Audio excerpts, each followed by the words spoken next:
The Oval, 2009. The English women up against the Australian, and the Aussies did well in a T20 game, making 163. Sarah Taylor and Charlotte Edwards didn't last for too long when they were batting, and at the start of the 7th over, Beth Morgan came out to bat with Claire Taylor. Funny story about that, when Beth Morgan came out to bat, they accidentally put up Owen Morgan's picture on the big screen. Whoops. My memory is that Morgan played a pretty good innings, but it was Claire Taylor at the other end who was absolutely extraordinary in this innings. As far as I'm concerned, and the little women's cricket I was able to watch back in those days before we, started putting games on TV all the time, Claire Taylor was the best batter in women's cricket right at that point. She had this kind of homespun technique. I think it was like hockey. There was some weird sort of grip, but she just didn't look like all the other players did. And you've got to remember, at this stage, women's cricket, it was so technically correct. Instead of just telling women to, whack it and wang the ball down, whack and wang. There was no whack and wang. It was, front elbow up. Everyone had to be exactly correct when it came to technique. And it meant that a lot of them were very technically correct, but they weren't particularly good at scoring runs. There was also just like a general disinterest in athleticism. It was really about how can you use the MCC handbook to make these players better, even though that the MCC handbook wasn't really being used anymore. The coaching manual had been shredded many times over by that point. But Claire Taylor just looked like she wanted to make runs and not particularly look right. And through that innings, she just did it from beginning to end. It was an extraordinary inning. But there were mistakes from the Australians, and a lot of them came down to strategy. It was just clear, and this was in 2009, that they just hadn't seen a lot of T20 cricket or played a lot of T20 cricket, and they weren't thinking about it that well. Also, the Oval hadn't brought the ropes in that far. It had certainly made the ground smaller, but maybe not quite small enough.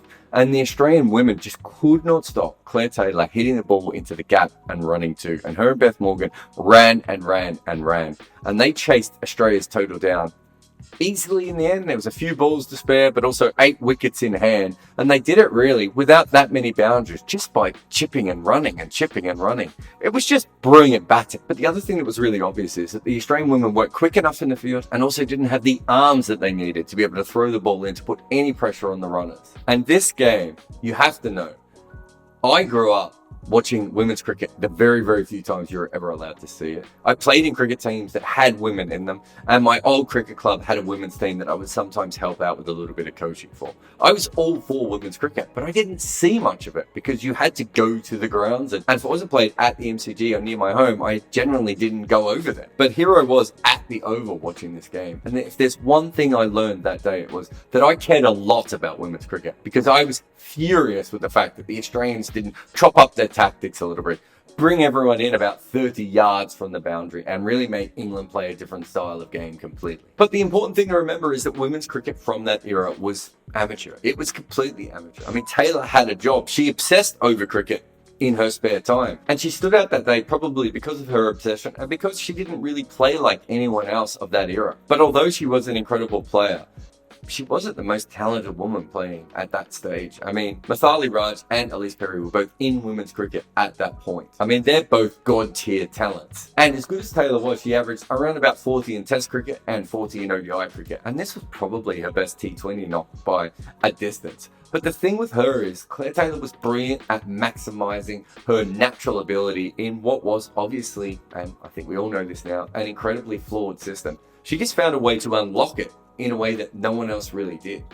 And we focus on talent a lot in sport. And while much of it is obviously natural and there's not much we can do, there are 2 parts that are completely within our control when it comes to talent: finding and developing it. And in 2009, neither of these were really going on in women's cricket. I'd say that for a long time, cricket's been a long way off when it comes to talent. Selectors were mostly amateur and completely out of step with the game as it became professional. I mean, if you look at the US, there's an entire industry around mock drafts and talent scouts and general managers and all these sorts of people looking for the best possible talent. Even while the NBA finals were on, half the NBA fans were talking about the next draft coming up. People really take it seriously. And cricket is just waking up to the fact that using a 75-year-old man who hasn't played professional sport in 40 years and who doesn't really go to many first-class games unless he's asked to go down there and make a speech may not be the ideal person to pick your test team. And if you want the best story, how about my Merv Hughes one? Australia made him a selector. And while he might have a good eye for talent, I'm not sure, He admitted while he was on the job that he didn't watch that much cricket, and the reason was he didn't have a pay TV subscription. So he only watched the games that he went to. And obviously he could only watch a limited amount of games. He was an amateur selector. This is how Australia, the most successful international cricket team in history, was selecting their teams about 10, 11 years ago. But if you look at the US system, that obviously works because a lot of people are already playing the sport, and a lot of people are already paying attention to who is playing the sport at the amateur level. That's not quite the case for women's cricket or associate cricket. But over the last few years, in a lot of different countries and in women's cricket in general, there has been more players doing it. So we now have the ability to find more women cricketers or more associate cricketers. And that's why one of the first public scouting networks is from Scotland. You have to know with Scotland that they've always produced a lot of amateur cricketers. It's just that not many of them have gone on to be professional. And that's the other part of talent that I was talking about earlier. It's all well and good to find more players from a bigger playing pool, but you then have to be able to develop that skill. You might find occasionally there will be a self-taught freak like Rashid Khan or Sandeep Lamachane, or you could even argue someone like Claire Taylor who comes through the system. But if you want players to be consistently good, there has to be a proper professional structure around them. And while this particular era of Scottish cricket is so much better than other eras, and this is the best they have ever been, it's not like suddenly Scottish cricketers have been born with like an extra cricket gene. You can argue that the current Scottish team is the best they've ever had, has the best cricketers they've ever had. But you can't really say that they've got more talent than anyone else. They've just been able to develop it in a way that the older Scottish cricketers were not.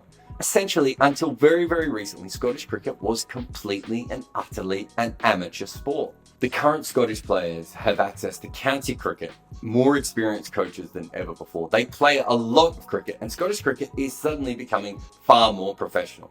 All of those things have an impact on the players. Before, they were basically just doing day jobs and playing cricket on the weekend. That is not the case anymore. Have a look at someone like Callum McLeod. At a young age, he was playing cricket in Warwickshire. He lost his contract there because he couldn't bowl anymore because he was called for an illegal action. He then goes to Durham and goes back to Scotland and still has the ability to rebuild his game as a batter. Now think back to that time when Scotland beat England, and it was Callum McLeod, who was a bowler for Warwickshire, who ended up being a batter for Scotland by staying in the game, by staying professional, who made 140, and that innings was the difference between those two sides. Scotland had had players who were talented like Callum McLeod before. They hadn't had the ability to keep them in the system and keep developing them when they had setbacks. For Scottish cricketers now, this is a job, not a hobby. And it's not just a Scottish cricket thing. You can see this right across associate cricket. The non-test playing nations have had such a boost over the last 20 years. Firstly, because the ICC actually helped them out. People like Bob Woolmer and Richard Doan completely transformed so many cricket teams around the world. And now the teams themselves are starting to take it more seriously. Jonty Rhodes in Sweden, the Brazilian women's team becoming professional. Things are actually happening in associate cricket. It's a really exciting place to be now. They're playing more cricket, they're more organised, and they're getting good at it. That's, not an accident. And the women's game is going through a very similar thing. They are playing this as a job. They are developing now. They're better. They bowl faster. They hit longer. They throw harder. They do all the things that you're supposed to do to be a successful cricketer. And the running between wickets has taken an enormous step. It wasn't that long ago that women were getting run out at a comical rate, well more than the men. And now they're bringing it down. They understand their game. They're being coached by specialists. All the things that they should be doing. I mean, about 10 years ago, there was probably a handful of women that you could say, she could bowl a bouncer. Women can bowl bouncers now. That's just a thing. Not to mention that finger spin used to completely dominate. And you watch the women's 100, there are leggies everywhere. Power hitters and improvisation and incredible athletes in the field. And looking at sixes is obviously the easiest way to work this out. Back in 2009, if you look at all the T20 games in women's cricket, it took 126 balls for a woman to hit a six in one of those games. Meaning, if you went to a T20 game, there's a very big chance you just would not see a six at all. In this 100, it's down to 62 balls.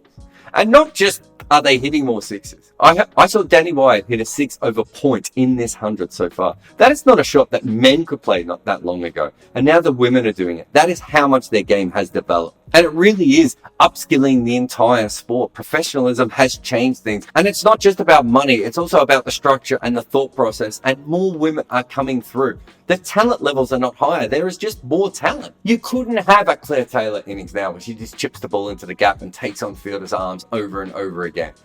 The fielders are too good. I've been writing about cricket now for more than a decade. And back when I started, when I wrote about associate cricket or women's cricket, I would be told again and again and again, you don't understand, Jarrod. outside of the major nations, they don't really like cricket. And women, it's just not a sport for women. You would get those comments on Twitter, on Facebook, on YouTube, on Cricinfo, everywhere for a long time. You don't see them as much anymore. And that's because it seems like cricket is a sport for people outside of test playing nations. It is a sport for women. It's a good thing to themselves. I think cricket is just a sport if you have a penis and you happen to be born in a test playing nation that's already good. How do people think those test playing nations got good? They had to build up systems. They had to find talent. They had to develop it. There had to be regions. All these sorts of things happen. Now they're happening in random countries and for women.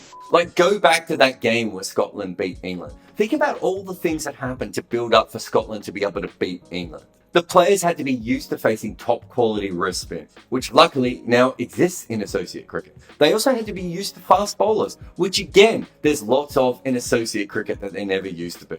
Then they had to handle first Bairstow coming at them very hard and then Moeen Ali coming at them very hard. That takes tactical nous, strategy, and also the ability to handle pressure.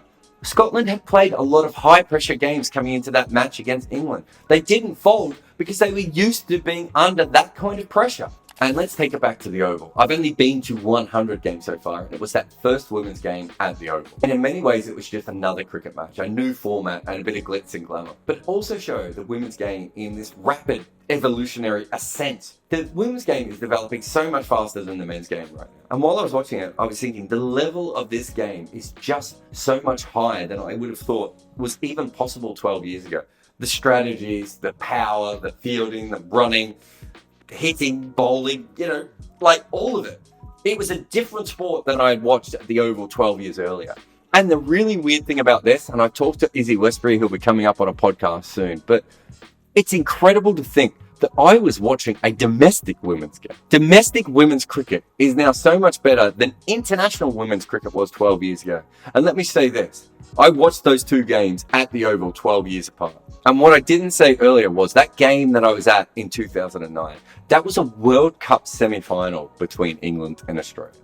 And there is absolutely no doubt in my mind that the Invincibles Originals game, a domestic game with a few overseas players thrown in, was so massively better on the actual talent of the cricket that was played. I mean, it was the difference between a well-run 2 and a 6 over point. People in women and associates cricket haven't been born more talented of recent times.